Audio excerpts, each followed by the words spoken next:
जय हिंद दोस्तों, कैसे हैं आप। स्वागत है एक बार फिर अपनी मैथ की क्लास में। मैथ की क्लास में हमने संख्या पद्धति का चैप्टर पूरा कर लिया है और आज हम शुरू करेंगे लघुत्तम समापवर्त का चैप्टर।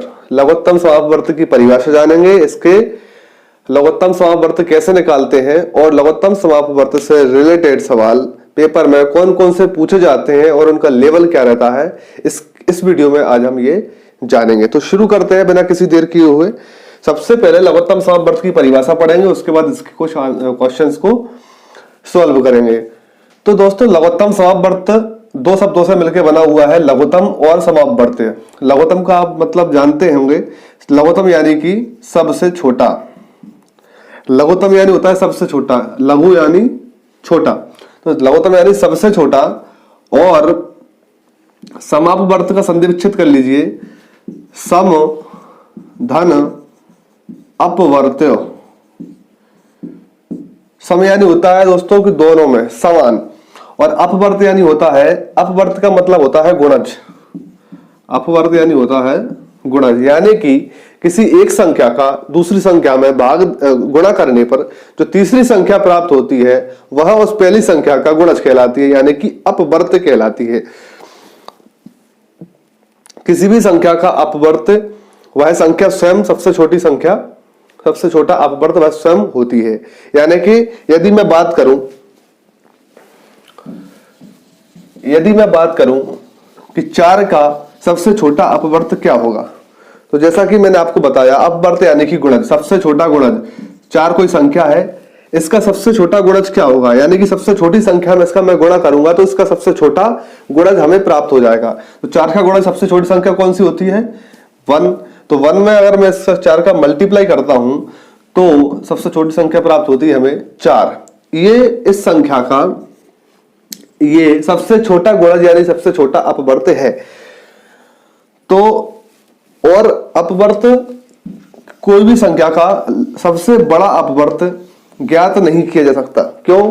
क्योंकि यदि मान लीजिए ये 5 कोई संख्या है, इस संख्या का पहला अपवर्त तो हम जानते हैं कि 5 गुणित 1 बराबर 5 हो जाएगा, ठीक है। परंतु दूसरा भी अपन ज्ञात कर सकते हैं कि 5 दूनी 10, दूसरा 10 हो गया। इसी तरह से तीसरा 15 हो जाएगा, है ना। परंतु संख्याएं कभी खत्म नहीं होती, संख्याएं अनंत होती हैं और अनंत के लिए कोई सीमा नहीं होती, इसलिए हम इसका सबसे बड़ा अपवर्त ज्ञात नहीं कर सकते, ठीक है। तो कोई भी संख्या का सबसे छोटा अपवर्त वह संख्या स्वयं होती है और उस संख्या का सबसे बड़ा अपवर्त हम ज्ञात नहीं कर सकते। ये तो हो गया अपवर्त। अब मैं आपको अपवर्त इसलिए समझा रहा हूं क्योंकि आपको लघुत्तम समापवर्त समझने में कोई समस्या नहीं होगी। अब बात करेंगे लघुत्तम समापवर्त की परिभाषा। 2 या 2 से अधिक संख्याओं का लघुत्तम समापवर्त वह छोटी से छोटी संख्या है जो दी गई प्रत्येक संख्या से पूर्णतः विभाजित है।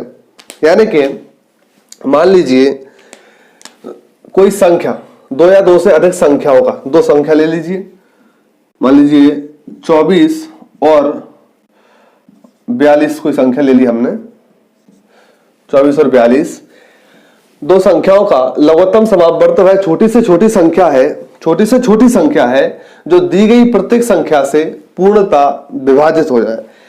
निकालेंगे कैसे? देखिए, गुणनखंड विधि से हम इनका 24 और 42 का लघुत्तम समापवर्त निकालेंगे। देखिए, तो सबसे पहले संख्या लिख लेंगे 24। ये आपको गुणनखंड विधि से लघुत्तम समापवर्त निकालने की विधि बता रहा हूं। 2 से भाग देंगे, 2 एकम 2, 2 दूनी 4, कोमा लगा देंगे, 2 दूनी 4, 2 एकम 2, फिर 2 से कट जाएगा तो छंग 12। ये नहीं कटेगा, इसको ऐसा कैसा लिख लेते हैं। अब 2 से भाग जा रहा है, 2 3 6, ये ऐसा कैसा लिख लेंगे। जो कटता जाता है उसको काटते जाते हैं, जो नहीं कटता है उसको कोमा लगा के वैसा का वैसा संख्या लिख देते हैं। अब 2 से भाग नहीं जाएगा, 3 से जाएगा, 3 एकम 3, 3 7 21। अब 3 से नहीं जाएगा, 7 से जाएगा, तो एक ऐसा कैसा लिख लेंगे और 7 एकम 7। जब तक अंत में 1 नहीं बचेगा तब तक काटते ही रहेंगे। जब 1 आ जाएगा अंत में तो इनका आपस में गुणा कर देंगे। तो 2 का गुणा 2 में, फिर 2 में, फिर 3 में, फिर 7 में। कैसे? 2 गुणे 2 गुणे 2 गुणे 3 गुणे 7 बराबर संख्याएं लिख ली गुणा लगा के और इनको गुणा करके देख लिया, जो गुणा करने में जो संख्या प्राप्त होगी वही इन संख्याओं का लघुत्तम समापवर्त होगा। ठीक है, 2 दूनी 4, दूनी 8, 3 24, 7 24 और 7 से गुणा कर लो, 7 चौके 28 की 8, हाथ लाई 2, 7 दूनी 14 और 2 16, 168। यानी कि 168 वह संख्या है जो इन दोनों संख्याओं से पूर्णतः विभाजित हो जाएगी। छोटी से छोटी संख्या है 168, वह छोटी से छोटी संख्या है जो इन दोनों संख्याओं से 24 और 42 से पूर्णतः विभाजित हो जाएगी। ठीक है, अब क्वेश्चन इतना सरल नहीं आएगा, ये हम समझने के लिए हमने इसको सॉल्व किया है। अब क्वेश्चन मैं एक बताता हूं आपको, एक क्वेश्चन किस तरह से क्वेश्चन पूछे जाते हैं। देखिए, सबसे पहले तो मैं आपको एक चीज क्लियर कर दूं, जो मैं इस चैनल पे पढ़ा रहा हूं, इतना समय नहीं होता है वीडियो में कि आपको पूरा गणित का सॉल्व करवाया जाए, पूरे चैप्टर के पूरे क्वेश्चन से सॉल्व करवाया जाए।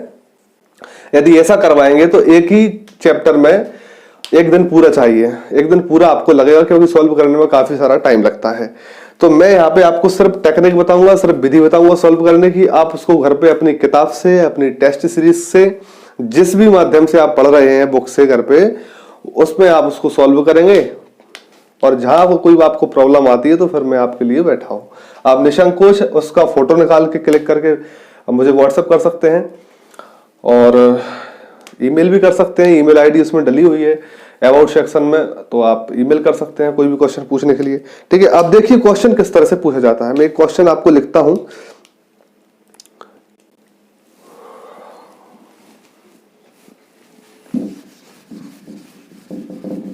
मैं बोल देता हूं आपको, आप तब तक करके देख सकते हैं।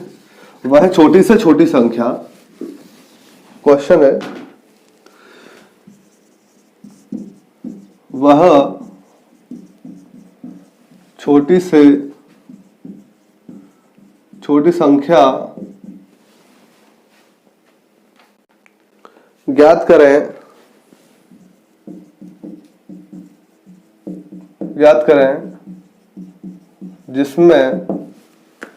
जिसमें यदि 19 जोड़ दिया जाए, यदि 19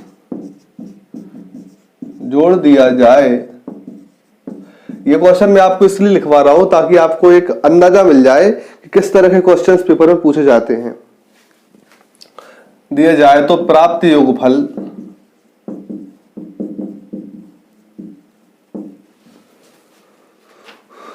प्राप्त योगफल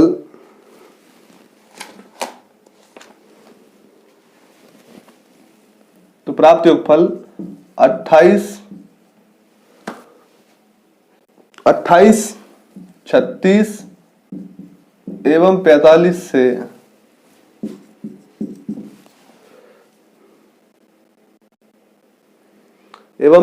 से पूर्णतः विभाजित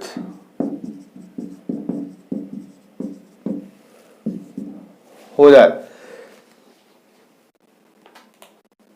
यानी कि वह छोटी से छोटी संख्या ज्ञात कर रहे हैं जिसमें यदि 19 जोड़ दें तो जो प्राप्त योगफल होगा, जो प्राप्त होगा, संख्या जो प्राप्त होगी, उसमें 28, 36 एवं 45 से पूर्णतः भाग चला जाए, यानी पूरी तरह से वो इन तीन संख्याओं से कट जाए। कौन कौन सी? 28,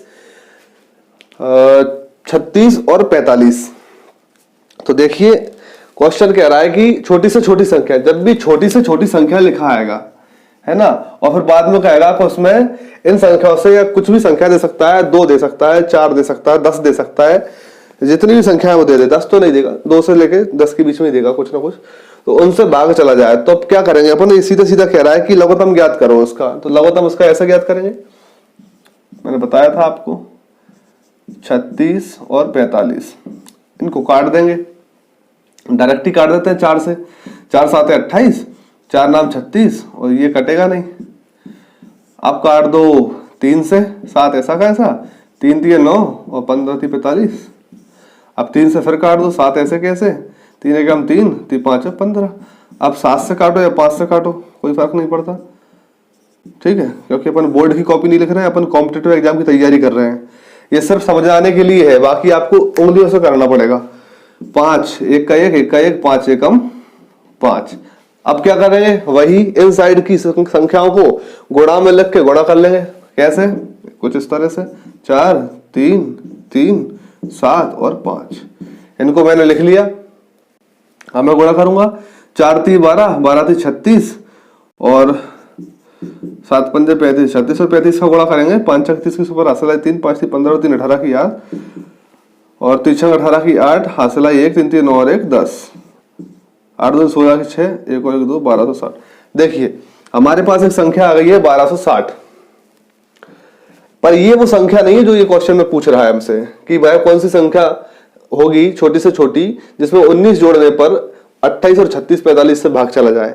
तो ये तो वह संख्या है जिससे भाग जा रहा है, लेकिन वो पूछ रहा है कि ऐसी कौन सी संख्या है 19 जोड़े जिसमें तब भाग जाए। तो सीधी सी बात है, उसमें से जो संख्या हमें प्राप्त हो रही है उसमें से हम 19 घटा देंगे तो वो संख्या मिल जाएगी जिसमें 19 घटाने पर 28 36 45 से भाग चला जाए। तो घटा के देखिए 1260 में से 1260 तो वह संख्या जिसमें भाग जा रहा है, लेकिन वो वह संख्या पूछ रहा है जो 19 जोड़ने पे आए, तो वो तो तभी आएगी जब उसमें हम 19 घटा देंगे, है ना। ये थोड़ा सा आपको सेंस ऑफ ह्यूमर का है, थोड़ा सा आपको ये प्रैक्टिस से आएगा, अपने आप आपका दिमाग दौड़ेगा उसमें, है ना। अभी आपको अगर थोड़ा अटपटा लग रहा हो तो थोड़ा सा आप जब प्रैक्टिस करेंगे बार बार इस चीज की तो आपको ऑटोमेटिक ये चीज आ जाएगी कि 19 जोड़ना है कि घटाना है।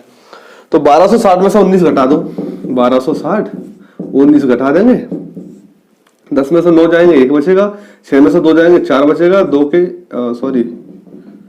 1260 है ना, हाँ 2 ऐसे कैसे 12 ऐसे कैसे, यानी 1241 हमारा उत्तर आ गया 1241। ये इसका आंसर होगा। आपको ऑप्शन में 1241 भी मिलेगा, 1260 भी मिलेगा और 2 ऑप्शन और मिलेंगे जो कुछ गलत प्रोसीजर फॉलो करने पे या एक महत्तम समापवर्तक निकालने पर भी जो आंसर आएगा आपका एक वो भी आपको ऑप्शन में मिलेगा। तो 4 ऑप्शन में से आपको मात्र एक जो रहेगा वो सही रहेगा, है ना।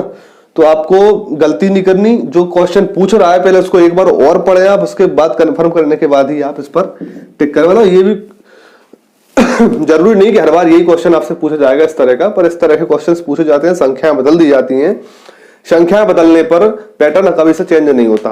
पैटर्न आप एक बार याद रख लेंगे कि इस तरह से हमें क्वेश्चन पूछेगा तो किस तरह से हमें इसको सॉल्व करना है। एक बार आप सॉल्व करना सीख जाएंगे तो संख्या कुछ भी दे दे वो आप इसको सॉल्व कर देंगे। बस गलती जल्दबाजी में ये नहीं करना है आपको, और सही से करके आना है, ठीक है। अगले वीडियो में हम महत्तम समापवर्तक के बारे में जानेंगे। जय हिंद, धन्यवाद।